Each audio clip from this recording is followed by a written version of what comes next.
सत्यानंद भट्ट। आज हम आपको ऐसे एक स्वास्थ्य सेवा में अपनी सेवाएं देने वाले एक जुझारू युवा से मिलाने जा रहे हैं, जिनका नाम है कपिल सक्रानी। कपिल सक्रानी एक युवा है, उनकी सोच उत्तराखंड में स्वास्थ्य सेवाएं पहुंचाना है। उत्तराखंड के हर बच्चे, हर मातृशक्ति का कल्याण करना, उनको स्वास्थ्य सेवाएं देना इनका संकल्प है। और आशा करता हूँ कि ऐसे जैसे युवा इन लोगों, अगर उनका भविष्य, अगर उत्तराखंड का भविष्य चाहते हैं तो इन्हें आगे न आना चाहिए। ये थोड़ी देर पहले जो है डॉक्टर कपिल से बात हुई थी, उनका कहना है कि उत्तराखंड हमारी मातृभूमि है, उसका सेवा करना हमारा कर्तव्य है। हर डॉक्टर, हर वकील, हर बुद्धिजीवी का कर्तव्य बनता है। तो अवश्य वाली चलते हैं आपको ENT स्पेशलिस्ट कपिल सक्रानी जी का। कपिल साहब नमस्कार। नमस्कार। कपिल साहब, सबसे पहले अपने बारे में बताइए कि आप जो है वो दूसरे टिहरी के रहने वाले हैं, तो आपको जो है मेडिकल क्षेत्र में आना कैसे हुआ?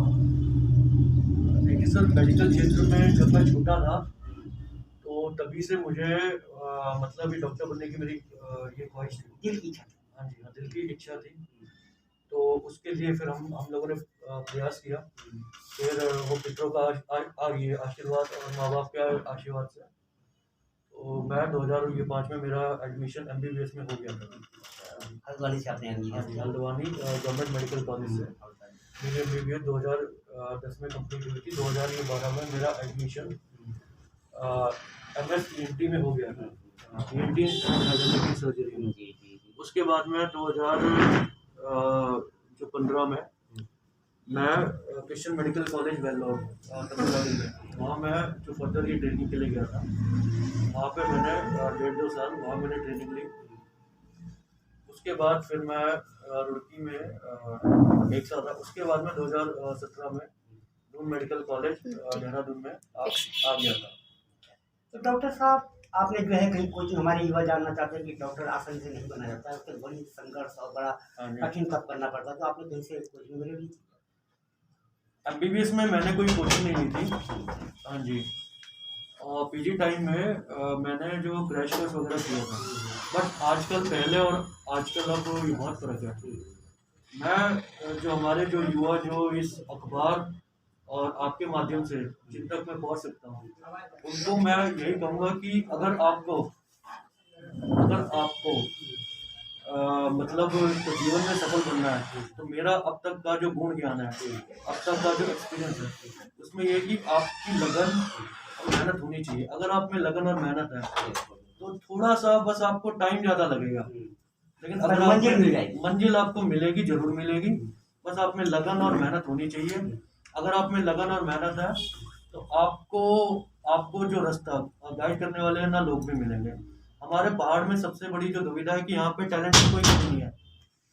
यहाँ पे मतलब जो लोग हैं उनमें एक तो जुझारू लोग बहुत होते हैं, क्योंकि उनकी जो भौगोलिक परिस्थितियाँ होती हैं वो अनुकूल नहीं होती। तो बचपन से ही लोग काफी जुझारू होते हैं और मेहनती होते हैं। हाँ, जुनून होता है, मेहनत। बस उनको थोड़ा सा जो सबसे बड़ी चीज है, उनको हाँ थोड़ा ये मोटिवेशन और गाइडेंस, वो सबसे जरूरी है।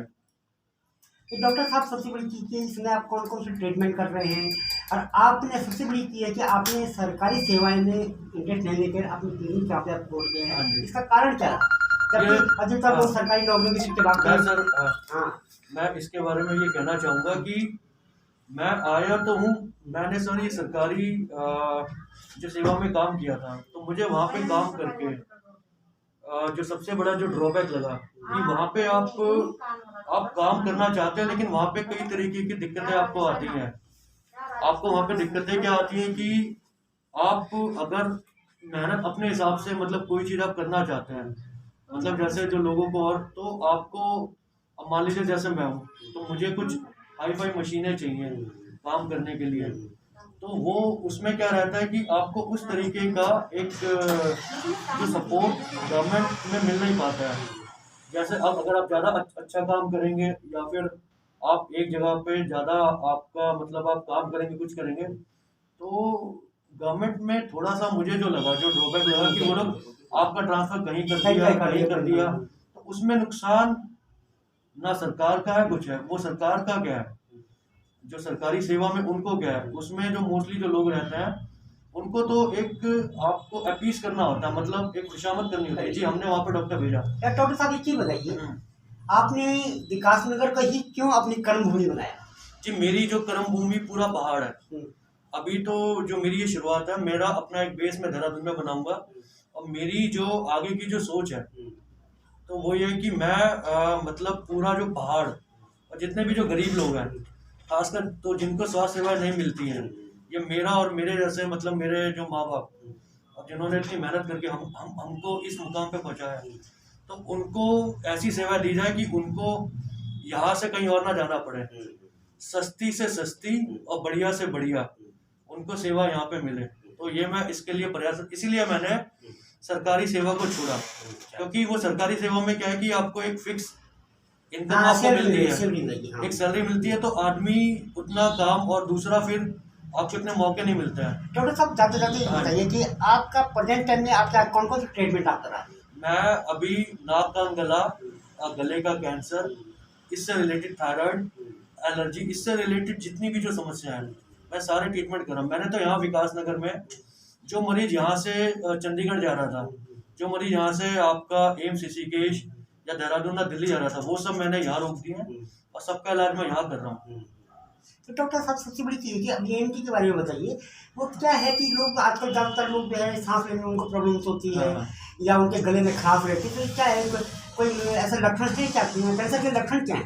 सर मैं देखिए इसके बारे में बस मैं इतनी बात बोलूँगा कि हमें अवेयरनेस इसमें होनी चाहिए। कहने का मतलब है, विदेशों में क्या होता है, हर 6 महीने में आपकी नाक कान गले की जांच होती है।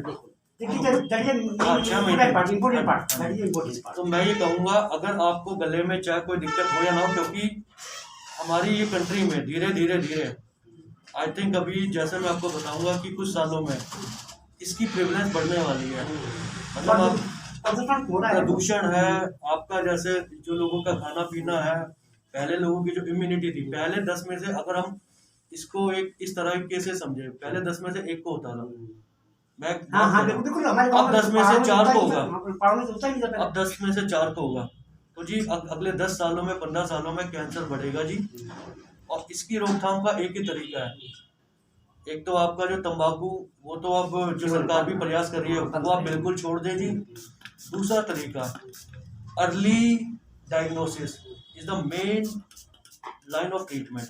जितना जल्दी पता, कैंसर का इलाज है, संभव है, बहुत अच्छा इलाज है, और ऊपर वाले ने जो आपको जिंदगी दी है वो आपको मिलेगी, लेकिन इसमें लापरवाही नहीं करनी। कैंसर ऐसी बीमारी है, इसमें दिक्कत क्या रहती है आपको पता ही नहीं चलता। ये आपको ये इनिशियल स्टेज में जब वो लास्ट स्टेज में आ जाता है तब जाके मरीज को ना दिक्कत आती है, इसके लक्षण आ जाते हैं। नहीं, वो शुरुआत में क्या होगा जी, नहीं हल्का गले में दर्द है, हल्का खिचखिच है, और वो बोलने में थोड़ी दिक्कत है, तो मरीज इसको हल्के में ले लेता है।